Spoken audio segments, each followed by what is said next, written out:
Kemudian kemudian baginda diberi nama Muhammad. Nama Muhammad disebutkan dalam kitab Subulul Huda wal Rasyad. Sebelum daripada Nabi Muhammad lahir dah ada 16 orang nama Muhammad. Dan kebanyakan semua mati waktu kecil. Cuma kata ulama dia sebut secara turutannya yang sempat dengan zaman Nabi SAW adalah nama Muhammad hak tama tu.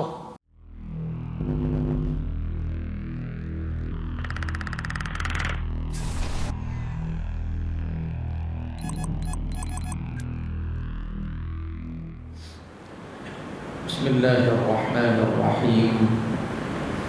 Assalamualaikum warahmatullahi wabarakatuh. Alhamdulillahi rabbil alamin, wassalatu wassalamu ala asyrafil mursalin sayyidina wa maulana Muhammadin al-amin wa ala alihi wa sahbihi ajma'in. Subhanaka la ilma lana illa ma 'allamtana innaka antal alimul hakim. Qala rabbi shrah li sadri wa yassir li amri wahlul 'uqdatam min lisani yafqahu qawli.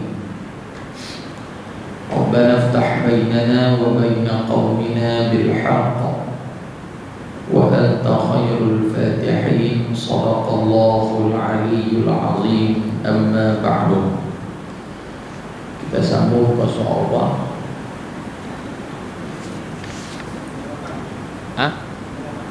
38 38.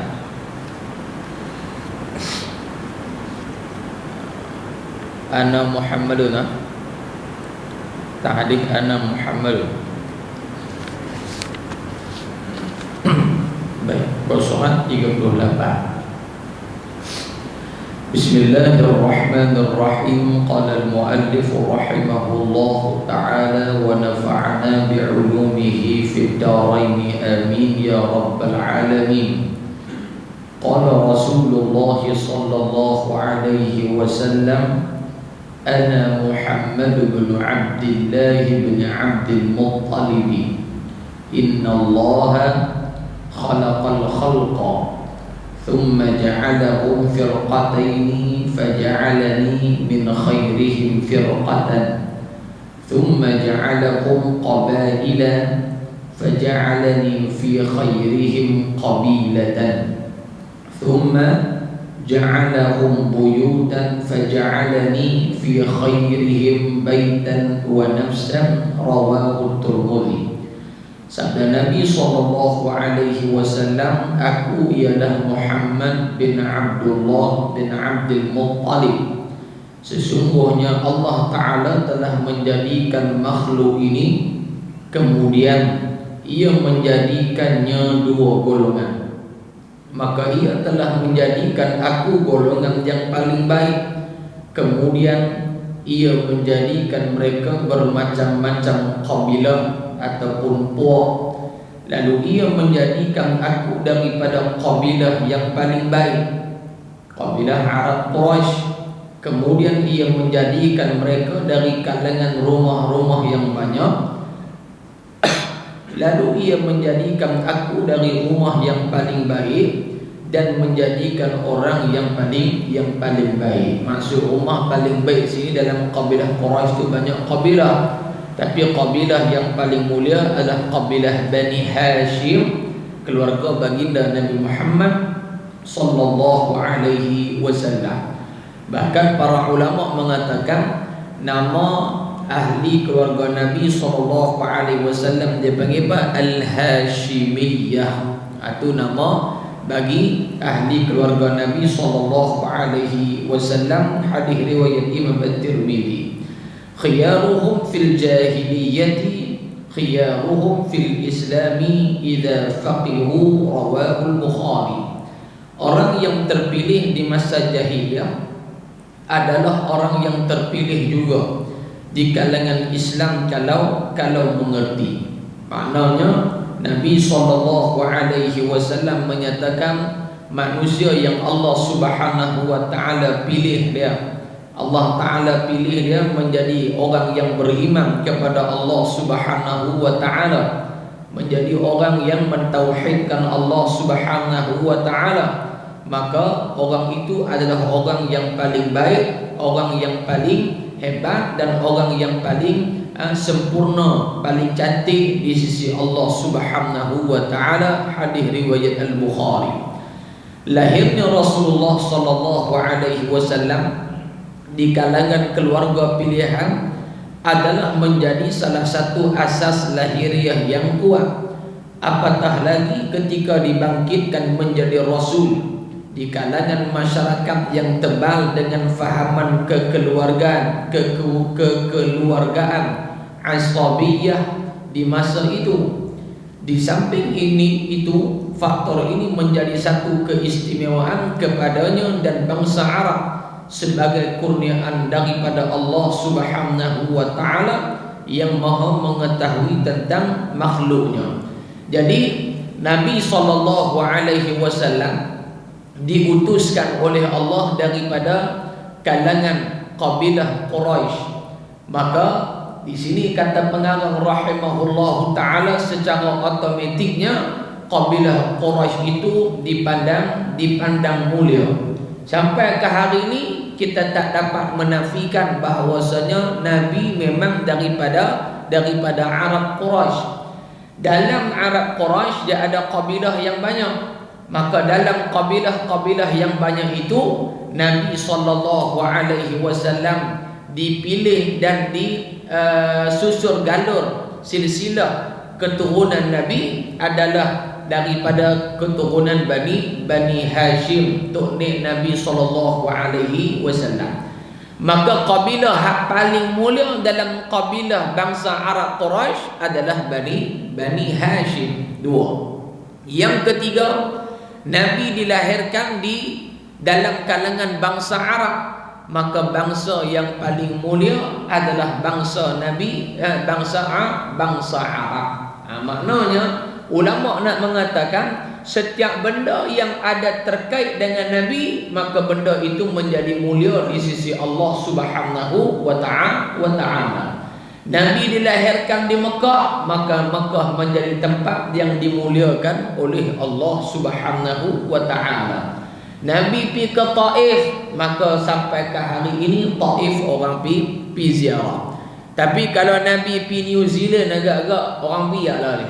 Umrah ziarah New Zealand. Pasal apa? Pergi tengok Nabi, tempat Nabi pergi dakwah di mana, di Hamilton ke, di Auckland ke, di mana-mana lah, belah-belah New Zealand tu. Nescaya orang akan pergi dan kita pun akan pergi kerana tempat itu ada hubung kait dengan Nabi kita Muhammad sallallahu alaihi wasallam. Jadi semua benda yang terkait dengan Nabi jadi mulia. Begitulah juga kita umat Muhammad terkait dengan Nabi sallallahu alaihi wasallam, maka kita adalah umat yang paling mulia berbanding umat-umat yang lain yang pernah hidup di atas muka bumi Allah Subhanahu wa Ta'ala. Faham tu? Sesungguhnya peranan keluarga yang kuat adalah penting juga kepada dakwah yang disampaikan kepada manusia. Jadi seseorang manusia itu menjadi hebat. Kalau kita baca sirah ni, Nabi lebih kepada dakwah lah. Tapi kalau kita baca dalam hidup kita, anak kita nak jadi businessman yang hebat, maka anak itu memerlukan sokongan dan dorongan yang kuat daripada ahli keluarga, terutamanya ibu dan juga ayah. Kalau anak kita nak jadi seorang pilot yang hebat, maka perlu mendapat dorongan, sokongan penuh daripada ibu dan ayah. Tapi kalau mak pun duk gempak satu macam, pak pun duk gempak zaman ni, dia kata hang bawa lah, hang tak nampak kan MH370 hilang tah ke mana, silat-silat hang pun belah kali tak jadi apa pula tu, duk di rumah makan Maggi telur goyang gitu ya. Pasal apa? Tidak ada dorongan dan juga kata-kata semangat daripada ibu dan ayah. Anak kita nak ngaji agama misalnya, kena bagi kekuatan semangat kat dia. tiupkan semangat mengaji pada dia. Tak kira lah mengaji agama ke, mengaji akademik ke. Tapi yang kita duk nampak hari ni mengaji akademik pulung sungguh. Nah, tapi bab mengaji agama dia bab boleh gitu ya.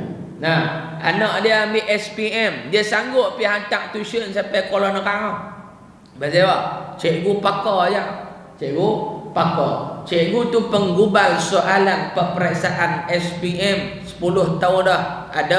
Ada pengalaman dalam menggubal, buat soalan dan sebagainya. Pergi hantar sebulan berapa? Sebulan 150. Dia kata murah lah, pakar je.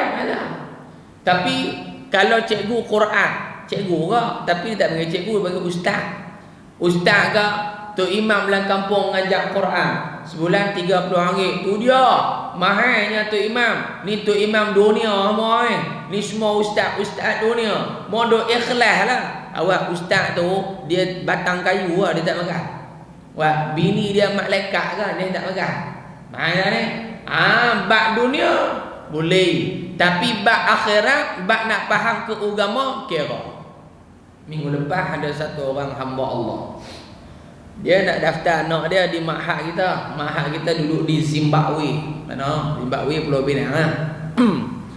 Dia nak daftar anak dia. Sekolah kita ada peringkat rendah, ada peringkat menengah. Peringkat rendah ada, peringkat menengah ada. Peringkat rendah jah 1 sampai jah 6 lah. Anak dia nak masuk dah jah 4. Dah duduk lama lah, setahun dah di rumah menganggur, tak ngaji, Covid-nya pasal. Jadi dia pun nak daftar. Orang dah masuk sekolah kat 2 minggu dah, dia baru nak daftar. Ini masalah bila cuti, mak pak pun hanyut sama naik dengan anak. Anak hang main game, hang pun sama naik main game. Tu ke anak jadi hantu. Akhirnya dia pun nak daftar anak dia masuk sekolah kita peringkat rendah. Syarat pertama, wajib kena duduk asrama. Wajib duduk asrama. Yang kedua, kita akan buat imtihan qabul, kita akan buat temu duga dulu. Pasal penekanan kita kepada pelajar rendah ini adalah tahfiz, pra-tahfiz. Paling kurang darjah 3 dia dah habis dah juzuk amma. Jadilah juzuk amma, Tok Wan dia pun tak faham juzuk amma. Kan? Dia darjah 3, Tok Wan 63. 60 tahun dari dengan Tok Wan, tapi dia habis juzuk amma. Okey lah tu. Tak apa. Sebab kena buat temu duga. Kalau ambil ke semua pukul borong lagu tu, penat cikgu nak mengajar. Hak masuk tak kena huruf hijaiyah, makuh kekok ustaz nak ajar. Huruf baris fathah tak kena, baris kasrah tak kena, dhammah tak kena, alif tak kena. Berat kita, bukan pusat pemulihan. Nah, jadinya apa? Dia masuk tu reti dah alif bata tu, bata saja, baris atas baris bawah apa semua tu reti dah. Cuma masuk ni beda nak bagi kemas lancak baca, tajwid sikit, menghafal. Jadi kita bagilah masa 45 minit dia kena menghafal berapa ayat. Nak tengok boleh bawa ke tak boleh bawa. Ni bagi sejam 1 ayat pun tak lekat. Hang duduk pondok 800 tahun pun tak tentu habis. Dah. Dia kena apa? Ada zakat, kena ada cerdik. Sebab tu Imam Syafi'i kata takkan dapat ilmu melainkan kalau orang tu ada 6 benda. Antaranya zakat, kena ada cerdik, kena ada pandai, kena ada kreativiti. Walaupun dia tak pandai 10A SPM, tapi dia cuba, dia kena ada kreativiti. Macam-macam boleh buat. Dia buat pertaminda ke apa ke, tu pandai lah tu. Baik. Jadi tak apa, anak dia nak masuk jam 4. Bila nak masuk jam 4, dia tanya soalan. Sebelum kita tanya anak dia tanya dulu soalan. Dan soalan yang dia tanya menyebabkan macam saya nak tembak dia naik ke langit. Tahu tak? Dia tanya soalan tu seolah-olah saya ni duk makan Maggi ramen hak Korea, hak betul-betul panas mau. Dia tanya apa? Dia kata, ustaz, anak saya mengaji sekolah ustaz ni, apakah jaminan yang ustaz boleh bagi ke dia? Dia tanya. Saya mula duk terbakar, kecil besar, malung ni tengok, tak lama pendek umur dia ni. Tanya siapa dia? Anak dia umur apa? Darjah 4. Belajar 4. Saya tanya jaminan apa hak kau nak? Dia tak lah, dia kata habis pada peringkat rendah ni dia boleh kerja apa? Kerja apa? Seolah-olah tak tahulah. Mungkin zaman kakak ni mengaji lu habis UPSR dapat kerja kot, dia okey dia WSP boleh kerja dah, dia kata satu. Kot lah zaman dia dulu ni. Darjah 4 dia tanya dah anak dia nak kerja apa. Saya pun nak terah sangat pun payah juga. Tak lagi orang kata kurang ajar. Lah ni kita kurang ajar tapi kurang sikit ajar tu. Guna ke? Saya kata jaminan anak kau duduk sekolah saya insya-Allah masuk orang keluar pun jadi orang insya-Allah. Satu boleh lah. Masuk orang keluar pun orang. Satu. Hak kedua anak kau lelaki lah. Keluar masuk lelaki, keluar pun lelaki insya-Allah. Tak ada lagi hak mengaji sekolah ni keluar jadi jebung duk tonggek kot beret kereta api di belakang garbu, tak ada lagi takat lah. Darjah 4 tanya dah bab apa? Bab kerja. Nampak tu? Maka benda ni tak patut tanya. Awak tak pi tanya sekolah kebangsaan, pi tanya pengetua ke, pi tanya di PPD, awak tak pi riuh di PPD, JPN ke apa. Ni anak saya sekolah menengah sekian-sekian ni, keluar besok boleh kerja apa? Sekok pun tak nak tanya. Pasal apa? Bab dunia, okey, tak ada masalah. Tapi bila mai sekolah pondok, sekolah tahfiz, ni anak saya besok boleh keluar dia kerja apa? Dia boleh makan apa? Dia boleh duduk tang mana? Dia boleh apa? Dia boleh apa? Ini masalah. Maka sebab itulah umat Islam pada hari ini mundur sebab tak faham agama. Sebab tak ada keyakinan pada pendidikan agama. Salahkah mengaji sekolah menengah? Tak salah hak. Cikgu hak mengajar sekolah menengah semua cikgu bagus-bagusnya. Cikgu hak semayang apa semua. Alhamdulillah. Pilah mengaji. Mengaji sekolah kebangsaan tak bagus ke? Banyak hak mengaji sekolah kebangsaan jadi ulama hari ni. Alhamdulillah. Tapi pasal apa anak kita nak mengaji sekolah agama, pondok, tahfiz, kita tanya macam-macam. No, pergi tanya universiti no. Berapa puluh ribu anak muda yang graduan, yang ada diploma, yang ada ijazah, yang ada master, yang ada PhD, kerja habuk pun tak ada. Balik harta modal orang dia dah. Wah tak pergi salah universiti. Tu yang malum. Malum. Tu yang ni. Betul ya? Jangan duk buat perangai kunduh lagu tu. Pasal apa? Kalau duk tanya lagu tu, orang kata tua tapi tak erti. Orang kata bapak saja tapi tak erti. Orang kata mak saja tapi tak erti. Yang mai tanya tu bukan bodoh-bodoh punya orang. Yang mai tanya mak dia kerja bank. Yang tanya tu mak dia kerja pengarah sana, pengarah sini, menega sana, menega sini. Kita tanya balik, kok menega jadi kaya raya apa semua ni? Kok ada CJ apa? Tak ada apa, takat SPM ya. Tu, kok pun tak ada CJ apa pun boleh kaya. Takkan nak kok pun tak boleh jadi kaya macam mana kok? Kena ngayak tu balik tak daftar pun. Pada muka memang tak pergi daftar pun. Kalau tidak duk layan mungkin sakit jiwa kita. Sakit jiwa. Maka sebab itu keluarga memainkan peranan yang penting. Jangan duk potong hak anak nak buat. Melainkan benda tu haram, kena tegur lah. Anak nak mengaji pondok, pergilah mengaji pondok. Anak nak mengaji engineering, pergilah mengaji engineering. Anak nak mengaji bidang accountant, pergilah mengaji. Yang penting hang jaga iman, hang jaga semayang, hang jangan duk buat benda hak rosak akidah. Dah selesai masalah. Tapi pasal apa yang duk rumit teruk sangat? Pasal apa? Telah diasuh, telah dicanai macam tu punya pemikiran. Tapi bila pak dia meninggal, panggil budak pondok mai baca. Awak tak panggil anak hang hak datuk mai baca Quran bagi. Dia tahu dah anak dia datuk bodoh Quran tak erti baca kokak. Gitu lah. Boleh tolong kau tu. Dia cengih lah patih hujan sejuk bagi panas dia. Kan? Tak boleh dengar kalau duk tanya lagu tu. Ni nak mengaji dapat kerja apa? Bila duk kata duk tanam kat anak mengaji dapat kerja lagu tu, sepanjang mengaji anak tak boleh pahala mengaji. Pasal apa? Mengaji kes nak kerja ya. Berapa ramai hak mengaji tinggi kerja tak ada. Betul tak? Tapi mak bapak kita duk mengaji dekat anak jah 3 ya. Anak semua masuk universiti. Pasal apa? Niat tu mau betul, berkat dalam hidup, insya-Allah. Hang tak ada sijil pun boleh hidup. Bukan makna marah ambil sijil. Saya pun ada sijil lah. Sijil beranak ada, sijil kahwin ada awak sijil. Kan? Diploma pun ada, ijazah pun ada, tunggu master pula nak ambil. Ada je sijil, tapi cara tu tak kena. Orang tahu. Habis orang tahu. Boleh ambil dah sikit. Baik.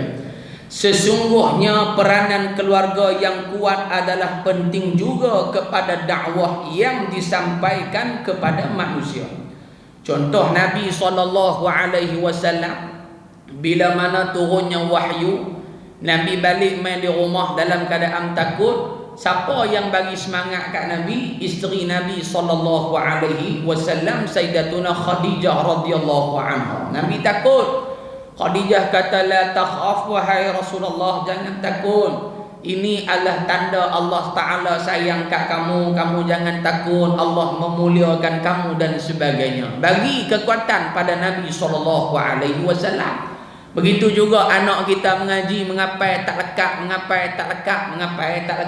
balik main duk mengandung mak, cek masuk sebulan ni nak boleh amma yatasaalun 10 ayat tu pun pada puas telan buah kismih 3 tan dah telan. Payah nak ingat, mak kena bagi semangat. Insya-Allah pelan-pelan Allah Taala nak uji. Ala gitu. Ni anak balik main berhenti bang Itulah aku doa abang, jangan doa hafal Quran. Hang nak hafal ke? Tengok anak kat Leha kaya dah, BMW 18 biji. Tu pun balik orang. Buat lu pasal apa? Tak bagi semangat. Nah, baik. Saya waris di sekolah, saya pancung tu, saya tak tunggu punya. Dia pun tengok sengah kan, cakap dia pun sahaja, ustaz nak main boleh tak? Tak boleh lah ni Covid nanti kau main tutup selamat boy, tak main. Kan anduk layan kawan ni nak main hantar murtabak, kawan ni nak main hantar cok keria. Oh, letih kita. Hak dia boleh tak ada Covid, main duk ada Covid dalam pondok kita. Nah, dia kena gitulah zaman lah ni kali bagi muka kan. Tak boleh selamat. Nak ngaji, duk tak mau ngaji, angkat buku buat balik. Tu ya. Pasal apa? Sebab lah ni bukan dunia nak manja-manja dah. Nah, nak kena keras bab-bab agama ni, kena keras terutamanya bab-bab anak muda. Nah, dah mau dah duk kena mohong orang kafir, ada ni kita nak kena keras. Baik. Perkara ini pernah dinyatakan oleh Nabi Allah Lut alaihi salam ketika dikepung oleh kaumnya. Qala law anna li bikum quwwatan aw awi ila rukni syadid.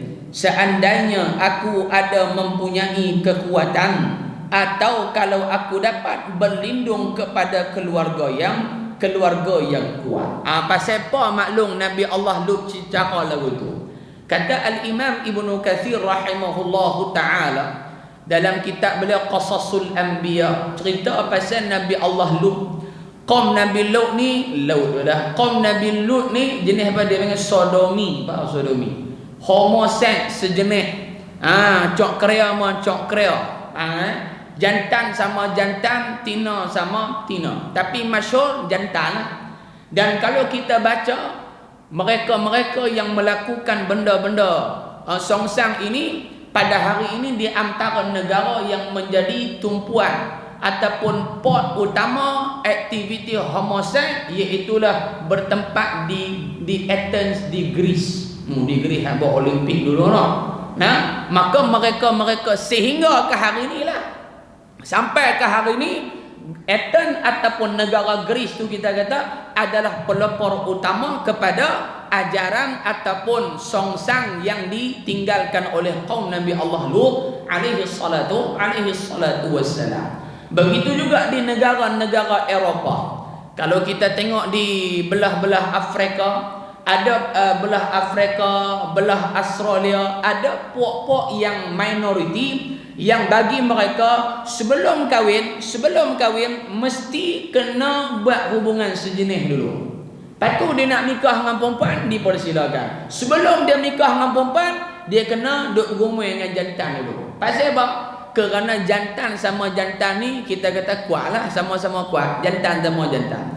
Jadi kalau dia tak boleh nak mempertahankan diri dia dalam kurungan kata waktu itulah dia tewas dalam benda tu, maka bagaimana dia nak mengharungi rumah tangga dia, nak mengharungi rumah tangga dia dengan satu jenis manusia yang tak sama macam dia, perempuan lah, yang dia pun tak boleh faham macam mana orang perempuan. Maka di negara barat, di antara prasyarat sebelum nak kahwin, kok mana pun kena hak tu dulu, duk serumah jantan sama jantan dan buat hubungan homoseks. Ni antara. Yang kedua, dalam kajian menyatakan bahawasanya kebanyakan negara Eropah, Mak Saleh ni lah, kebanyakan negara Eropah, negara bukan Islam, mana-mana terona ataupun anak dara yang tak pernah buat hubungan seks, maka ni semua cerai ni orang. Kira tak ada tamadun punya orang. Kalau Islam, anak dara, anak terona, hak tak pernah duk buat benda tu, yang tak pernah duk khaluat ke apa ke, duk sentuh, duk raba nak pina orang ke apa, hak tu paling bagus, suci lah dia kata. Tapi barat punya tak. Mana-mana anak terona, mana-mana anak dara yang sebelum kahwin dia tak pernah hilang terona, tak pernah hilang dara, hak ni kira low class punya orang. Maka kok mana pun wajib dia kena buat benda tu. Seolah-olah benda tu adalah salah satu daripada rukun sebelum nak kahwin. Apa dok kena pergi gomoi dulu. Gomoi dengan orang lah, bukan gomoi dengan bakal suami dia tu. Gomoi dengan jantan lain, lepas tu baru nikah dengan jantan hak dia nak nikah. Ini antara benda-benda yang telah berlaku ribuan tahun dulu. Hari ni dia main balik pula. Dia main balik pula. Baik, pasal apa Nabi Allah Lut alaihi salatu wassalam sebut itu? Kerana panjanglah cerita dia. Nabi Lut ni, dia tengok kaum dia duk buat benda huduh gitu, dia tegur. Dia tegur. Bila dia tegur, pok-pok ni kata apa? Dalam ayat Quran kata, pok-pok ni kata kadang ni hang duk tegur apa? Macam hang bagusnya. Mudah faham itulah. Ada bisa jumpa ada orang dulu. Haji jom pergi masjid. Lama lah dia tak pergi. Awak ingat hang bagus, ingat kan duk pergi masjid. Dia mula ni syekh. Kita pun apa tapi luar. Ada ni tu. Ada. Nah, ni Kak Tipah ada, Kak Tipah mana ni? Tak ada kan? Kak Tipah ni bila nak pakai tudung ni tua-tua dah. Ni hang pun baru pakai tudung 3 jam ya, hang jangan duk buat kata tunjuk hang baik. Dia mula. Dia duk tujai kita tu. Nabi Lut pun kenal dengan kaum dia. Nabi Lut kata, ni jangan duk buat benda ni. Kalau hampa nak sangat, aku nak bagi nikah dengan anak dara aku ni. Offer pula anak dara. Subhanallah. Maka di sini dah apa maklum, kalau ditakuti misalan ada anak terona kenang kat anak dara kita, tapi ditakuti berlakunya zina, maksiat apa ke, maka seeloknya kita percepatkan perkahwinan depa. Jangan duk barawik panjang. Anak makcik dia PhD lah, paling kurang hantaran 13,000. Ulur 13,000. Mah kahwin tak ikut ketetapan negeri. Kalau negeri Kedah 24 hari lah. Saya pun tak apa ingat lah, lama dah tak kahwin. 7 tahun dah tak kahwin kan. 24 hari lebih. Kalau Johor 24 hari. Macam tak tahu Johor ni duk reki orang sana apa. Tak, duk baca mereka punya tu kan. 24 hari. Ada kata jangan ikut pejabat ulama, ikut hak mami punya. Anak mami hantaran 13,000, mas kahwin masuk dengan cincin gelang apa semua paling kurang 20,000. Allah, terguling habis nak terona tu. Berlipat atas jalan nak cari duit berapa ribu? 33,000 menerak kawan tu. Gaji dia pun 1,300 ya. Tinggal 300 ya, 300 tu dah duk makan Maggi, duk makan hak tu, kuih krim mengganti tu. Pasal apa? 33,000. Nabi Lut kata, hampa nak sangat benda tu, aku bagi nikah dengan anak aku. Dia kata, kami tak mau, kami sedap dengan jantan ni. Apa pula tak? Ni dalam Quran sebut. Dia kata tak mau, kami sedap lagi dengan hak kami duk buat lah ni. Kalau hak jantan, dia akan kata kami sedap lagi dengan jantan. Hak tina pula kata kami sedap lagi dengan tina. Kami tak mau anak darah hampi ya, anak mereka tak apa pun. Akhirnya pada ketika itu, sebab apa mereka kata macamlah hang baik sangat wahai Lut alaihi salam. Kerana kalau kita tengok dalam kitab Taurat yang diselewenglah ataupun dalam pahaman orang Yahudi, mereka menyatakan bahawasanya Nabi Allah Lut alaihi salatu wassalam telah melakukan homoseks dengan anak dia sendiri. Ini tuduhan orang Yahudi kepada Nabi Allah Lut alaihi salatu wassalam. Maka sebab itulah pak ni kata apa? Macam hang bagus ingat, hang pun buat tak dengan anak hang, tiba-tiba tak bagi orang buat pula. Begitulah keadaannya. Akhirnya pada ketika itu ibu-ibu sekalian, Nabi Allah Lut, Allah Ta'ala perintahkan, "Hei Lut, hang keluar daripada perkampungan kamu." Kerana apa? Kerana bala aku nak turun mai kat mereka. Dalam hadis Nabi SAW menyatakan, mana-mana kaum yang Allah Ta'ala benci, Allah akan musnahkan mereka di hadapan mata kepala Nabi mereka, sedangkan Nabi mereka melihat keadaan pada ketika itu. Maka umat Nabi Muhammad tak ada Allah timpakan azab teruk macam umat dulu, hancur gedebok, tak ada taubat, tak ada. Kaum Nabi Lut, Nabi Allah Lut keluar daripada apa kita kata qaryah dia lah, keluar. Maka pada ketika itu apa yang berlaku, Nabi Allah Lut alaihi salatu wasalam, dia tengok kaum dia kesemuanya dimusnahkan oleh Allah Subhanahu wa taala, dan tinggal rupa kerak dia hak ikut Nabi Allah Lut alaihi salatu wassalam. Keluarga baginda tak mampu nak buat apa-apa. Maknanya apa tuan-tuan? Di sini pengajaran daripada kita, benda baik yang kita buat tak boleh seorang-seorang, kena ada orang yang backup kita, anak kita, isteri kita, kawan-kawan kita, dan orang-orang yang boleh membantu kita. Tu peranan tu. Baik. Sebaik saja dilahirkan ibunya, ibu Nabi SAW, Aminah binti Wahab radhiyallahu anha, baginda lalu dibawa kepada datuknya Abdul Muttalib. Jadi mak Nabi beranakkan Nabi, lahirkan Nabi dalam keadaan tak sakit, dalam riwayat kata. Dalam riwayat kata tak sakit. Nabi dilahirkan dalam keadaan apa? Tidak ada darah macam mana kita beranak. Tak ada darah. Hanya keluar ayak sahaja. Hanya keluar ayak saja. Bau busuk tak ada. Yang kedua, dalam keadaan Nabi bukan dalam keadaan teriak, dalam keadaan gembira Nabi lahir. Dan keadaan Nabi SAW ketika itu lahir dalam keadaan apa? Dalam keadaan tangan baginda seolah-olah berdoa kepada Allah. Ini disebut dalam kitab-kitab sirah. Jadi Nabi lahir pun dah lain, luar biasa daripada manusia yang biasa. Jadi muslimin muslimat yang dirahmati Allah, tok bidan Nabi SAW namanya Ummu Abdurrahman, iaitu ibu kepada sahabat Nabi Abdurrahman bin Auf radhiyallahu taala anhuma wa ardahuma. Bila mana lahirnya Nabi SAW, ketika itu kata Ummu Abdurrahman, aku melihat cahaya menerangi seluruh kota Mekah Al-Mukarramah. Nur Muhammad sallallahu alaihi wasallam. Cahaya Nabi Muhammad tu menerangi seluruh kota Mekah Al-Mukarramah. Satu. Yang kedua, pada ketika itu juga semua pakat seronok dengan kelahiran Nabi sallallahu alaihi wasallam. Maka di sini hukum menyambut Maulidur Rasul sallallahu alaihi wasallam adalah dituntut oleh syarak. Nabi dilahirkan 12 Rabiul Awal dan Nabi wafat pun 12 Rabiul Awal. Ada golongan yang mengatakan bahawasanya pasal apa sambut 12 Rabiul Awal, sedangkan 12 Rabiul Awal itu adalah hari kewafatan Nabi SAW. Kita sambut 12 Rabiul Awal bukan sambut Nabi wafat, dak. Kita sambut kelahiran. Sambut kelahiran Nabi SAW. Seronok. Depa kata pula, jangan jadi macam Syiah. Pula dah. Jangan jadi macam Syiah. Syiah ni duk buat perayaan pada tanggal kewafatan sahabat Nabi Umar bin Al-Khattab. Syiah tiap-tiap tahun mereka buat perayaan. Pasal apa? Seronok Senomak kena bunuh dengan Abu Lu'lu'ah. Mereka kata siapa yang buat sambutan maulid Nabi pada 12 Rabiul Awal sama macam Syiah. Pula dah. Jam kepala kita. Jadi boleh tak sambut? Boleh. Boleh tak sambut? Boleh. Dalam Quran pun Allah Ta'ala sebut, فَبِذَلِكَ فَلْيَفْرَحُوا هُوَ خَيْرٌ مِّمَّا يَجْمَعُونَ قُلْ بِفَضْلِ اللَّهِ وَبِرَحْمَتِهِ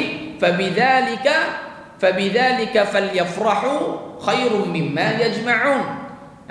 Katakan wahai Muhammad, bifadlillah, dengan kurniaan Allah, wa birahmatihi, dengan rahmat Allah, dan dengan kedua-duanya kata Allah, fabidzalika falyafrahu, hendaklah kamu bersukaria dengan kedua-dua tadi ni, kurniaan dan rahmat Allah. Kerana apa? Huwa khairum mimma yajma'un. Rahmat dan kurniaan Allah Ta'ala itu terlebih baik daripada apa yang kamu kumpulkan di dunia.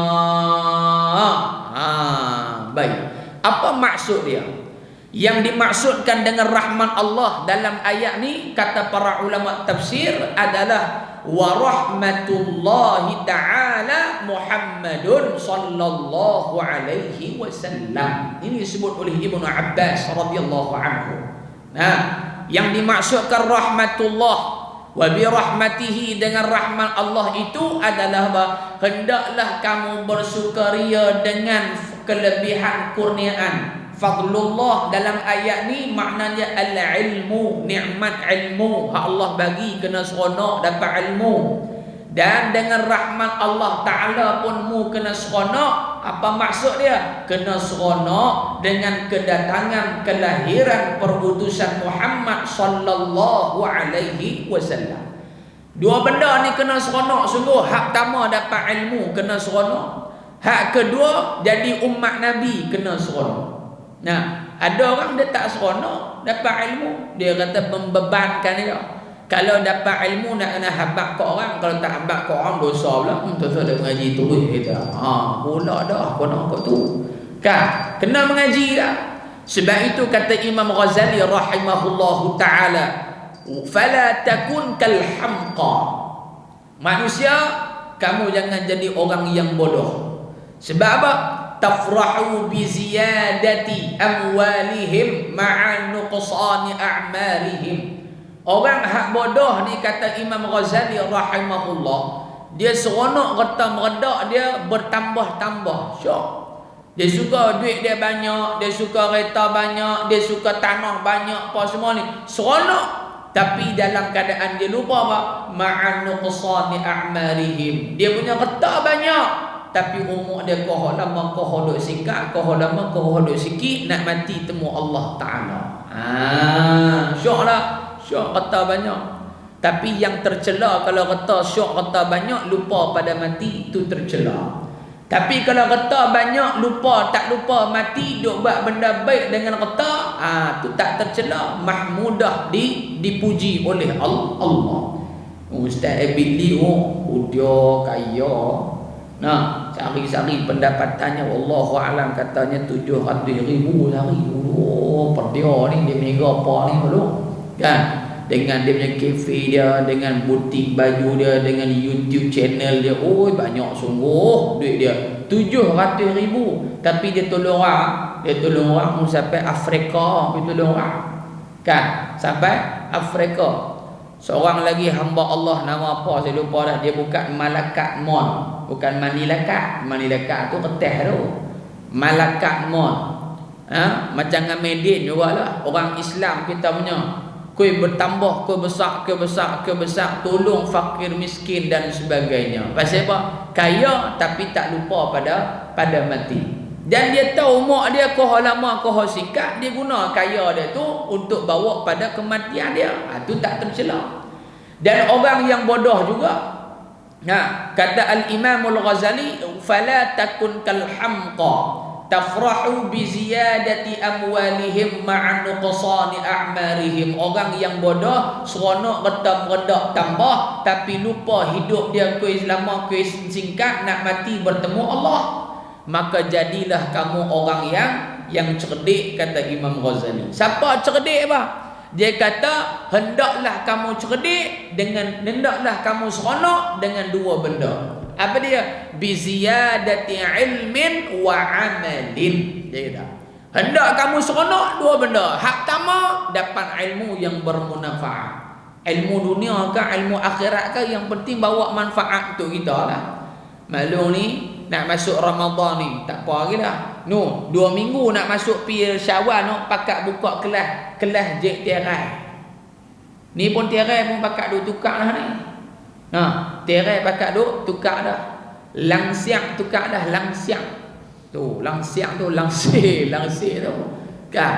Orang lelaki pi dah cari butang baju Melayu, cari siap dah. Butang baju Melayu aku mana apa? Tu.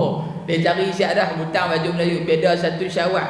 Kok dari PKP tak boleh pergi uptown ke, paling korang beli dah hutang baju Melayu. Nah, maklum beli tak pergi baju raya? Maklum, beli ke? Tak wani hangguk tu beli dah lah tu. Dah. Baju raya beli siap dah. Sedekah dah ustaz oi dia kata. Tunggu nak sekelum pakai. Allahu akbar. Nah, tambah ilmu. Seronok tambah ilmu. Yang kedua, wa amalin, bertambah amal. Amal baiklah. Abdullah bin Mas'ud radhiyallahu anhu disebutkan dalam kitab Qimatuz Zaman 'inda ulama, menyatakan bahawasanya Abdullah bin Mas'ud kata bahawa hari hak paling celaka bagi aku. Ini dia kata. Saya translate bahasa tanda.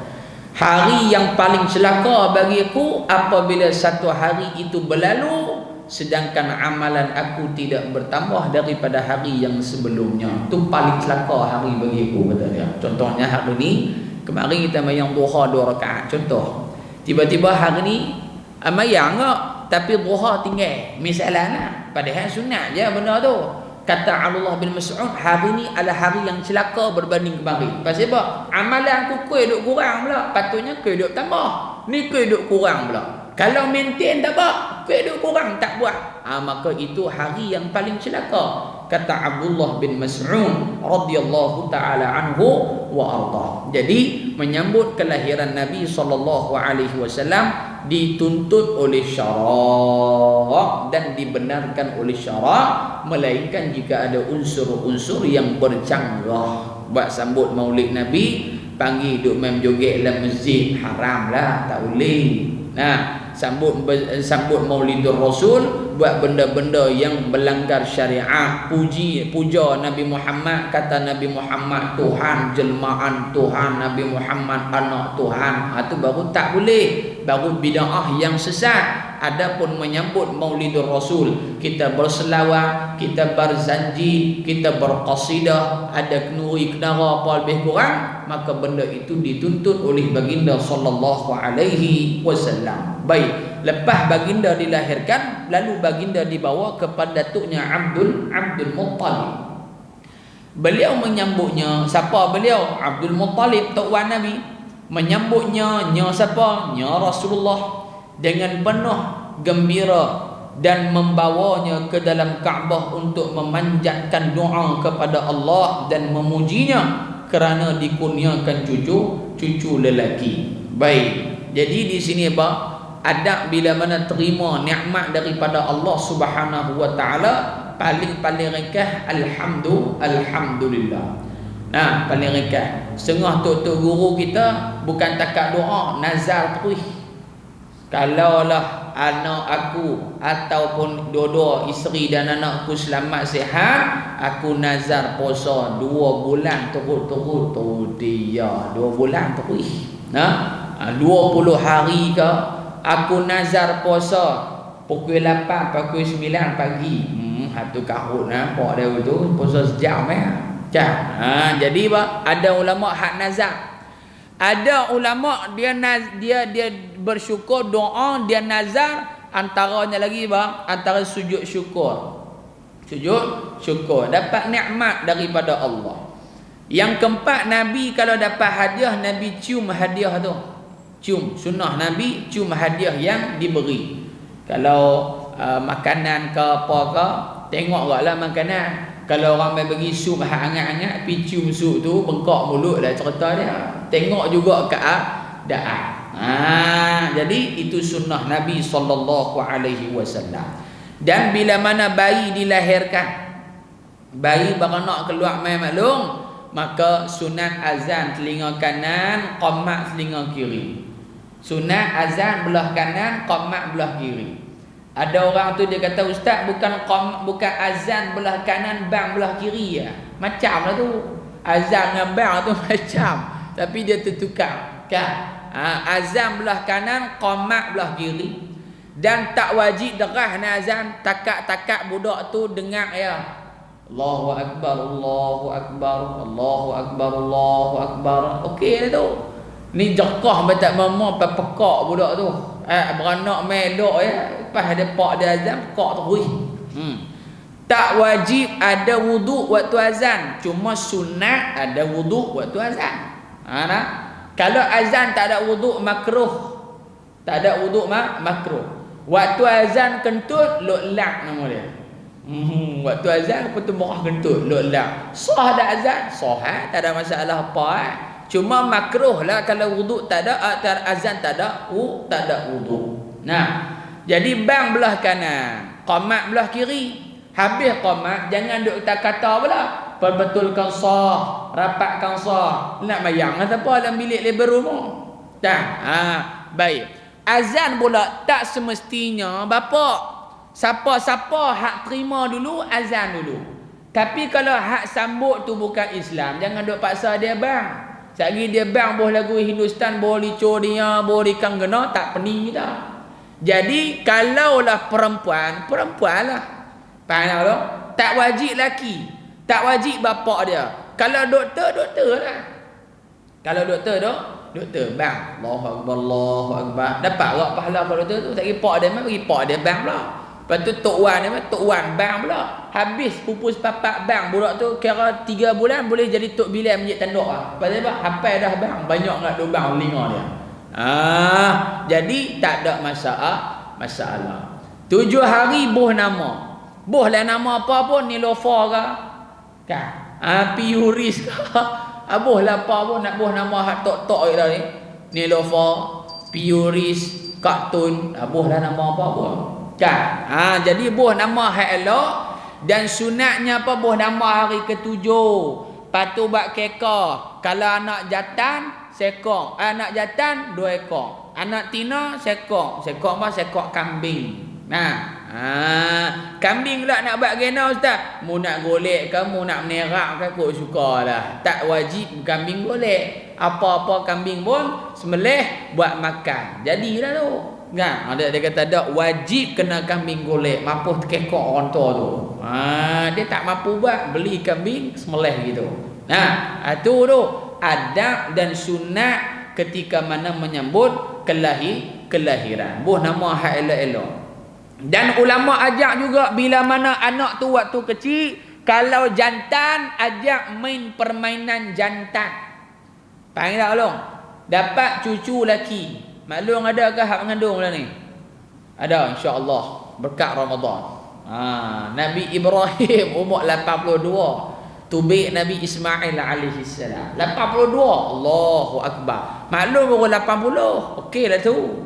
Kan? Alah ni orang jual macam-macam Yusuf lah, Najwa lah, Hawa lah, susu kunyit segala merdeka ada lah ni. Telah habis itu esok tubik main lah baby baru. Kan? Jadinya maklum tu dia punya adab dia. Bila budak tu laki ajak permainan lelaki. Ni 3 tahun duk ajak main bah, duk ajak main masak-masak, besar esok cok keria pula tu.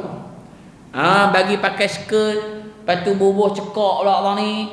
Buat macam perempuan. Maka disebabkan kita duk ajak lagu tu, menyebabkan dia juga akan terikut dengan jenis perangai orang perempuan. Ini adalah disebutkan oleh para ulama dalam kitab-kitab mereka. Dalam perut pun kita buh bah. Kita buh tu apa dia tu? Bagi baby dengar Quran. Hak mak tak baca pun duk harap baby tu ya baca.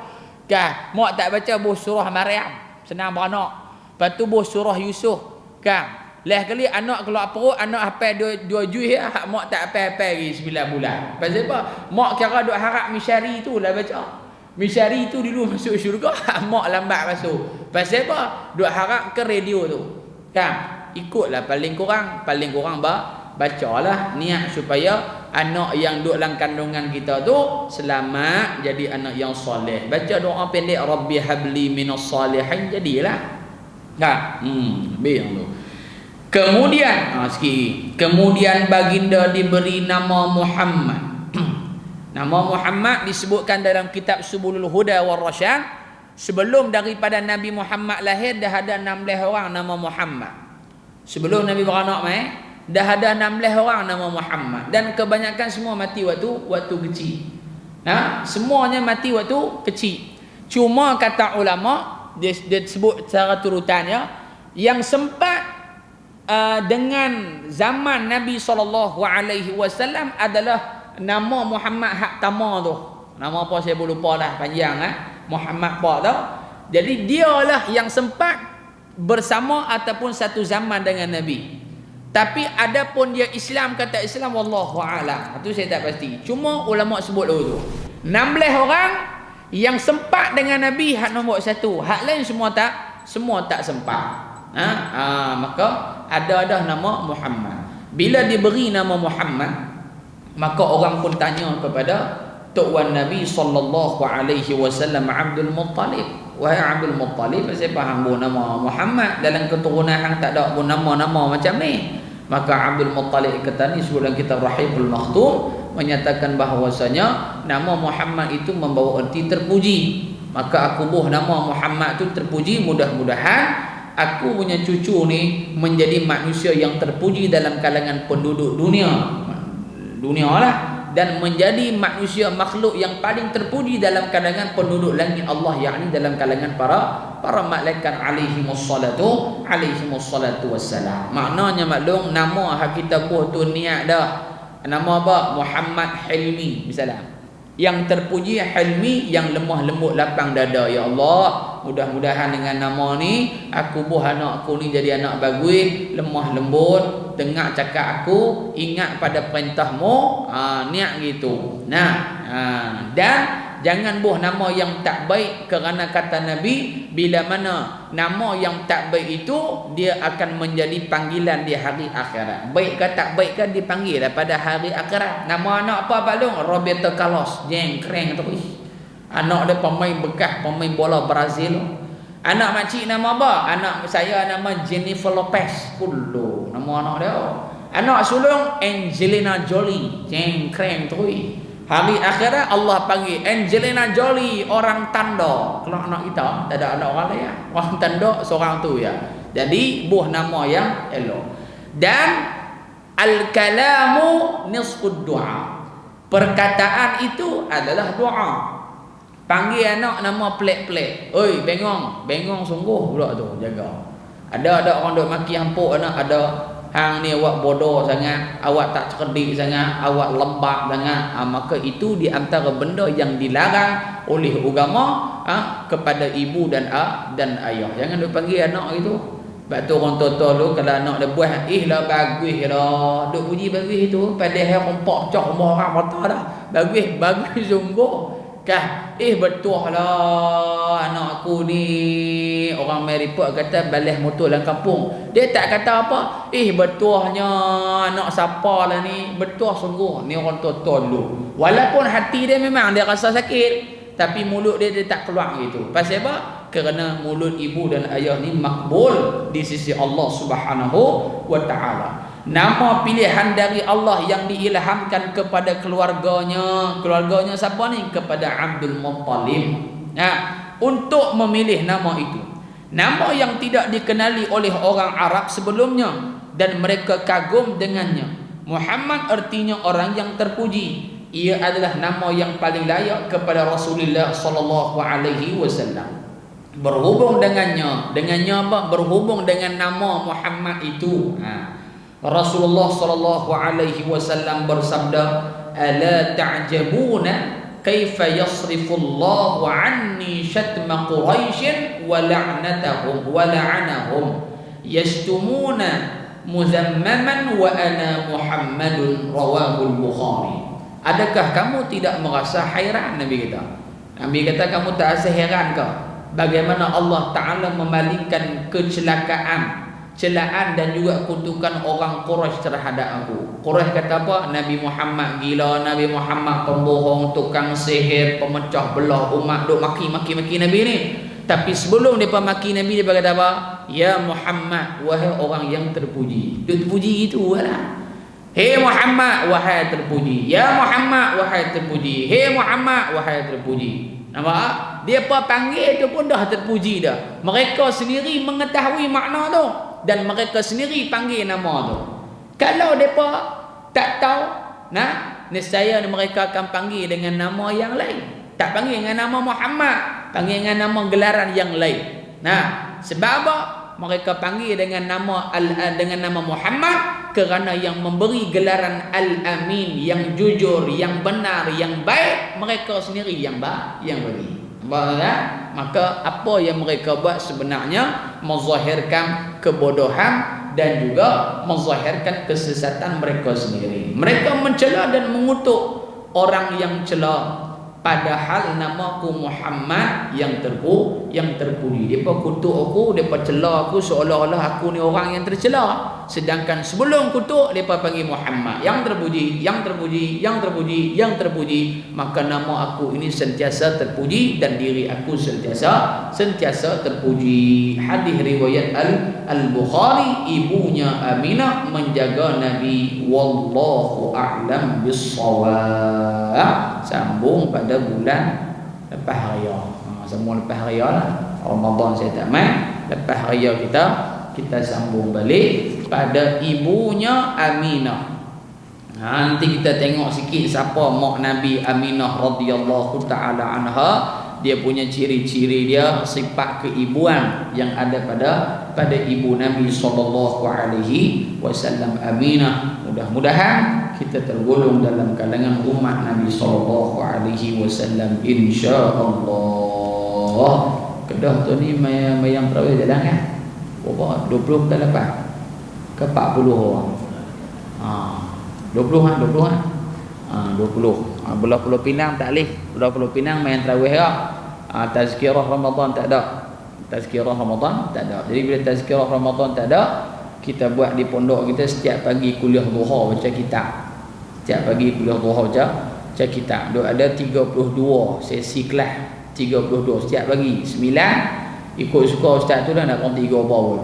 Ya, balik pun kali makan. 9, 10, 10 setengah, 11 lebih orang tu 2 jam satu kelas tiap-tiap hari. Jadi di masjid kita ni saya tak pasti dah lalu mana kan. Kalau buat tiap-tiap pagi pun orang main, jangan risau. Orang main, orang hak pencil kan, duduk di rumah kali apa nak balik rokok daun tak boleh. Pasal bosan. Jadi dia main masjid paling kurang dia ada agak ilmu. Dia main duduk lena saja pun pada duduk lena di rumah. Dia duduk lena dalam masjid dapat pahala dalam keadaan berwudu dan sebagainya. Nah, jadi SOP tu dia keluar bukanlah minit lah. Awal lah depa barulah, tapi kita dah atok sebulan dah. Lepas tu keluar maka kena ubah lain. Ada ustaz yang boleh main, ada yang tak boleh main. Alhamdulillah kita dah confirm 32 orang. 32 kelas.